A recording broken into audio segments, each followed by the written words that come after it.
Kakinada port వద్ద సముద్రంలో పట్టుబడ్డ ration బియ్యం అక్రమ రవాణాపై AP deputy CM Pawan Kalyan తీవ్ర ఆగ్రహాన్ని వ్యక్తం చేశారు. ఈ సందర్భంగా ఆయన స్వయంగా సముద్రంపై ప్రయాణించిన షిప్ను స్వయంగా పరిశీలించారు. నౌకలో ఉన్న 38,000 మెట్రిక్ టన్నుల బియ్యం చేసింది ఎవరనే దానిపైనే ఆయన అధికారుల నుంచి కూపీలాగుతున్నారు. సముద్రంలో సుమారు 9 నాటికల్ మైళ్ల దూరంలో ఆగి ఉన్న షిప్లో 640 టన్నుల బియ్యాన్ని ఆయన సీజ్ చేశారు. ఈ సందర్భంగా ఆయన మాట్లాడుతూ ప్రభుత్వం సీరియస్గా ఉన్న క్షేత్రస్థాయిలో పరిస్థితులు అలా లేవని ఆగ్రహం వ్యక్తం చేశారు.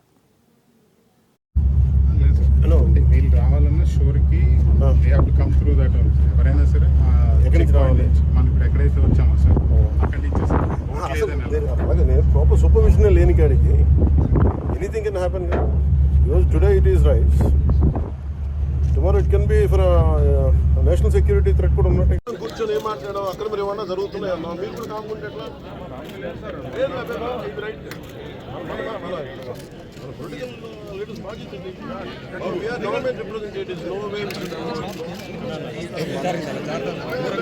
అందరూ ఫైట్ చేసింది కొట్లాడింది అక్కడ మరి ఏమైనా బియ్యం ఉన్నది మరి మనందరం కూర్చొని మనం చూస్తూ ఉంటే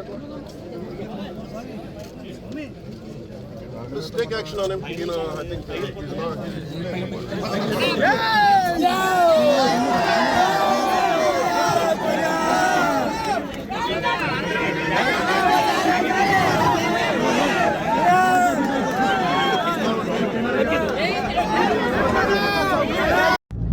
మీ యాజమాన్యాలకి మీ ఎడిటోరియల్ బోర్డ్స్ అందరికీ నా హృదయపూర్వక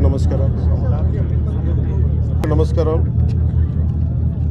కాకినాడకు వచ్చినప్పుడు లేదంటే 2019 నుంచి 24 వరకు మేము చేసిన ఈ పర్యటనలో కానీ హోప్ ఐలాండ్ ఆధారం చేసుకొని చాలా రైస్ స్మగ్లింగ్ జరుగుతుంది. అసలు హోప్ ఐలాండ్ ఎలా ఉంటుంది ఏముంటుంది అని ఆ రోజు డ్రోన్ విజువల్ కూడా మేమే తీయించాం. ఆ రోజు మమ్మల్ని ఎవరు అలౌ చేయకపోయినా కానీ యువత ఉత్సాహవంతమైన యువత వెళ్ళి డ్రోన్ విజువల్ మన మనోహర్ గారి ఆధ్వర్యంలో ముందు తీసుకెళ్ళి రిలీజ్ చేసాం, ప్రపంచానికి తెలియజేసాం.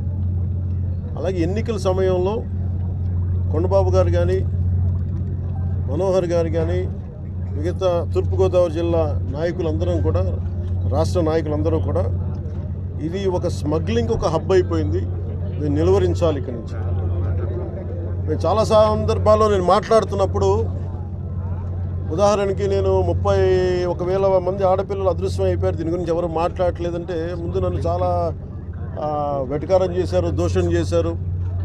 అది కేంద్ర హోంమంత్రిత్వ శాఖ పార్లమెంట్లో చెప్పినప్పుడు కానీ అది నిర్ధారణ కాలేదు.